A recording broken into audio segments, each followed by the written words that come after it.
I had accumulated daily fatigue and was just taking a brief nap when my husband came home and was furious at the sight of me. "Just a part-timer and you're napping? Get a hold of yourself." I didn't mean to, No housewife should sleep more than 3 hours. If you sleep a minute over, we're getting a divorce. He must have thought he'd won the argument, smirking at me. But I'm not a weak person who backs down from such things. I'll use his words against him and turn the situation around. My name is Rachel Williams, and I'm 28. After marriage, I quit my job to become a full-time housewife supporting my husband. My husband, Jack, is 32. He is an engineer at an IT company and was my former boss. We originally knew each other from work, and he was the one who approached me. For better or worse, my husband can be very strict. Even when we were dating, I was often scolded. Does anyone normally speak like this to their partner? That's what I first thought. He distinguishes between public and private and doesn't let personal feelings interfere. I was attracted to his straightforwardness. It was his idea for me to become a full-time housewife. When I was contemplating continuing my work after marriage, he said, "I want you to take care of the house. I'll be the one to work and earn for us." I remember responding anxiously. But wouldn't it be better to keep working and save up until we have kids? "I want the house to be clean when I come back. I'm not good at housework, so I want to ask you, Rachel."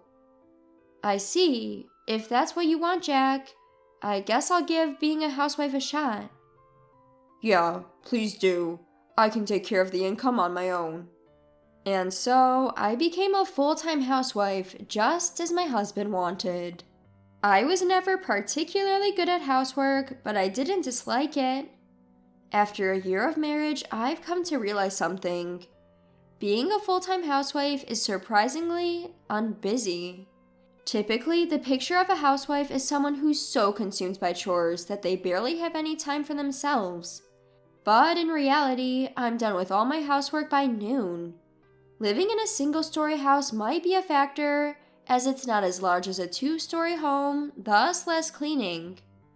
Additionally, we don't have any kids, so it doesn't take that much time. Preparing meals is simple enough. Once I make breakfast and dinner for the both of us, I just whip up something quick for my lunch. Laundry isn't a daily task, which inevitably leaves me with free time. Another boring day. I sigh softly as I watch daytime TV. I could go out, but I don't have an income of my own, so shopping isn't exactly guilt-free. Meeting up with friends is difficult too, because everyone works during weekdays. On top of that, we live far from the town, out in the countryside. I would have preferred to live in an apartment near my workplace, but my husband Jack wanted our own home, so we ended up buying a newly built house in this remote rural area. It's fields as far as the eye can see, with the neighbors' houses quite far apart. Making new friends in such a place is next to impossible. Nonetheless, I have to remember that it was Jack who took out a mortgage to buy this house for us. As a full-time housewife, I'm not in a position to complain. I started doing this diet dance I saw on TV out of sheer boredom. It's simply dancing along to the videos they show. It works out the whole body, and my figure is becoming more toned with every session. I initially started it so as not to disappoint Jack after our marriage, but it has since become a daily routine. Once I finish my diet dance, I find myself with nothing to do. This leaves me with way too much time on my hands. I couldn't stand it anymore and decided to discuss it with Jack when he came home. "Hey Jack, can we talk?" "Huh? What's up?" I've been thinking, a year into our marriage, being a full-time housewife leaves me with a lot of free time. I was thinking maybe I could start working a bit. "Work? No, I want you to take care of the house perfectly." I understand that, and I'll continue doing the housework properly, but it feels like a waste to just sit at home doing nothing. My husband Jack seemed discontent with the request. but I continued to explain my intentions to him nonetheless. Please, Jack, even if it's just a part-time job for a few hours, can't I work a little? But what part-time jobs are even around here? The bakery nearby is hiring part-timers. It's just about 4 hours in the afternoon, and it won't interfere with the housework, okay? Alright, but under one condition. Don't slack off with the housework, okay? Sure, thank you, Jack. With his permission, I went to the bakery in our neighborhood the next day. They seemed to be short-staffed, and I was hired on the spot. That's how I started working outside again after a year. There was a pile of unfamiliar tasks I had to learn, but I was more than happy to be able to work. Maybe because my daily life became a bit tougher, I started sleeping more soundly than before. Then, one day, my usual 5 p.m. part-time shift ended up being extended until 6 p.m. I rushed home and started preparing dinner, but Jack got home before it was ready. I'm home. What's going on? Is dinner not ready yet? I'm sorry, I just got home myself. We had a lot of customers today, so I had to stay until 6 p.m. Overtime. But it'll be ready soon. Jack, please have a seat and wait. Then, suddenly, I heard Jack's loud tisk.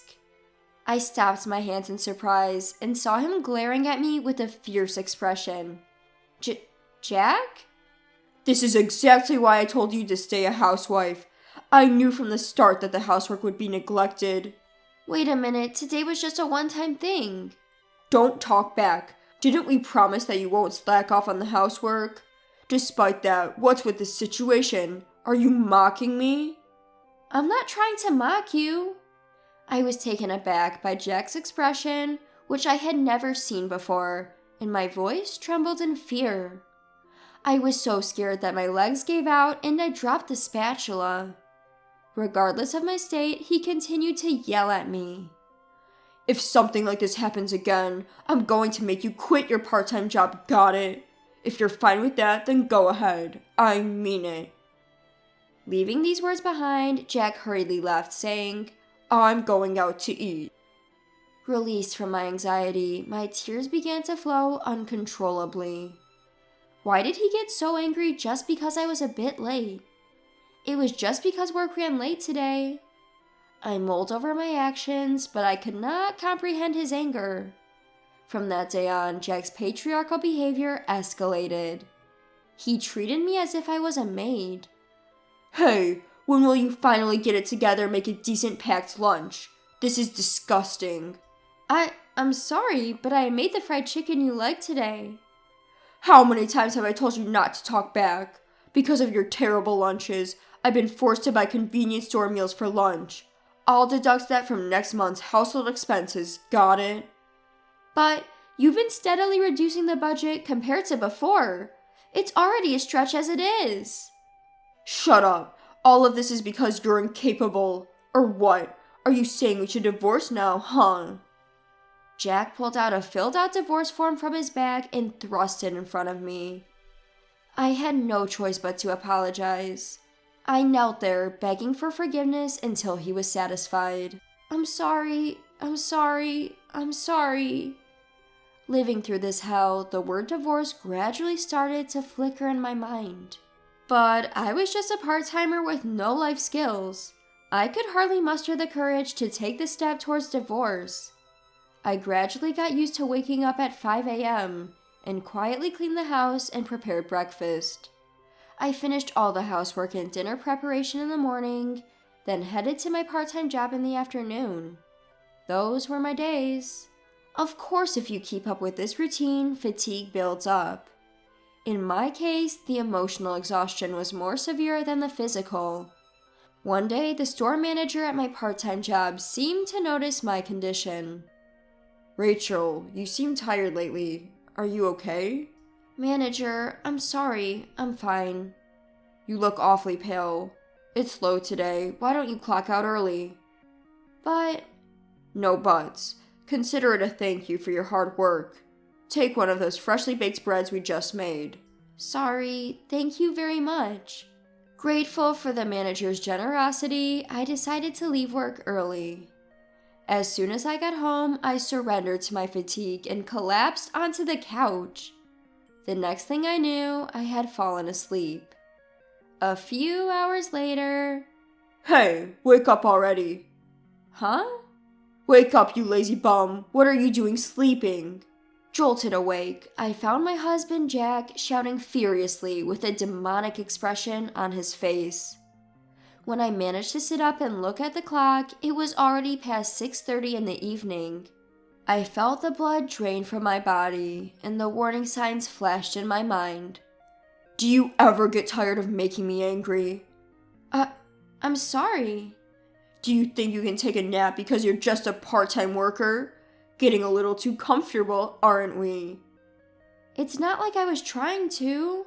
Don't talk back to me. No housewife should sleep over 3 hours in the afternoon. As I fell silent, Jack continued to glare down at me with his terrifying expression.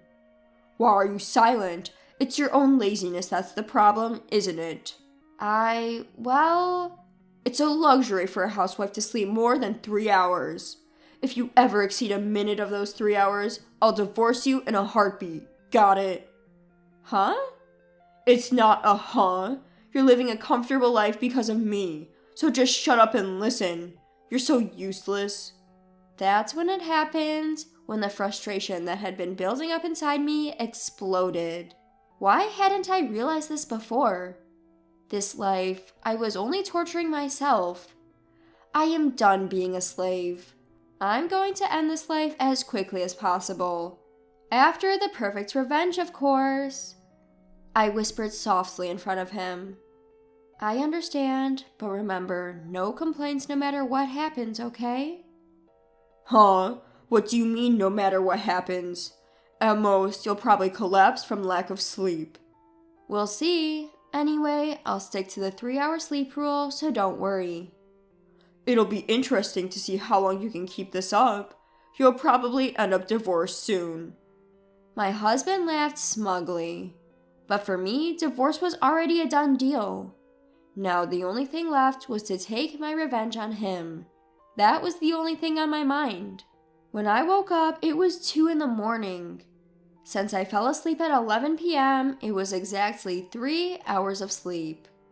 When I turned on the light in the bedroom, my soundly sleeping husband groaned and covered himself with a blanket. Ignoring him, I took out the vacuum cleaner and started cleaning the room. Surprised by the sound, my husband jumped up and yelled at me. Hey, what are you doing? Do you even know what time it is? Huh? It's just a bit past 2 a.m. Are you nuts? Why the hell are you vacuuming at this ungodly hour? Show some common sense. Muttering to himself, my husband covered himself with the blanket again. Once I made sure he had fallen back asleep, I headed to the living room next door. Turning on the TV as loudly as I could, I started playing a high-energy aerobics workout video. Dancing along with the video, I could hear loud stomping from the next room. A red-faced Jack was glaring at me. And once again, he yelled at me. You, don't mess around. I said it's too noisy. Oh, sorry. I'll lower the volume a bit. That's not the point. Your dancing noise is resonating and it's too loud. Just be quiet and sleep. Well, I can't do that because I already slept for 3 hours today. What? Anyway, it's disturbing the neighbors. Don't worry about it. After all, we live in the countryside and there aren't any houses around, are there? Haha. Huh? With a twisted expression, Jack looked at my beaming face. From that day on, I began to wake up at 2 a.m. every night to do all the housework.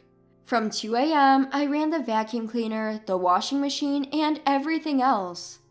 The spare time was for dancing exercises. Continuing this routine, Jack finally cried out a week later. I beg you, give me a break. I have an important meeting first thing in the morning. Huh? But I have to do the housework. Just sleep, please. But I've already slept for 3 hours. That's the rule, right? Oh, should I make some coffee to avoid getting sleepy? I'll start from grinding the beans in the mill. Wanna join? Please spare me. I beg you. I'm on my knees. For the first time, Jack bowed his head to me. Looking down at him, I coldly retorted, "Is that all you wanted to say?" Huh? You only bow your head for your own sake? Nothing else to say? No, I just want a good night's sleep for tomorrow's meeting. At his words, love froze from the bottom of my heart. He didn't think anything of the harsh words he had been saying to me? Huh? You want to sleep in? You push housework onto others and then tell them not to sleep more than 3 hours while you intend to sleep as much as you want? Don't be ridiculous. What do you think I've been feeling all this time living like this? You who can't even understand people's feelings have no right to marry and support someone. Hey, calm down. I didn't mean to. You've said it before, haven't you? Don't make excuses. I'll throw those words right back at you. Instead of making excuses, how about just saying, "I'm sorry. I'm completely fed up with you. You're such a jerk, I'll divorce you." I pulled out the divorce papers from his bag and filled them out on the spot. The next morning, I submitted the divorce papers at the city hall and packed my things to return to my parents' home. And so, I put an end to my relationship with my dominating husband. Afterwards, Jack's life was completely changed by my absence. The house turned into a mess, and even his suits for work became disheveled. He began eating out for every meal and soon fell ill. He started going to work looking worse every day, and people at work began distancing themselves from him. Hey, did you hear that Jack got dumped by his wife? That's plausible. Jack is harsh to others, but super lenient with himself. And not very competent either. Whispered gossip began to spread, and it became increasingly uncomfortable for him at work. I heard he's been absent without permission a lot lately. If things keep going this way, it'll only be a matter of time before he gets fired. As for me, I'm now commuting from my parents' house to the bakery. When I told the manager about my divorce, he asked me to work full-time. The salary is good, so I plan to continue working there for a while. I will live my life to the fullest from here on out.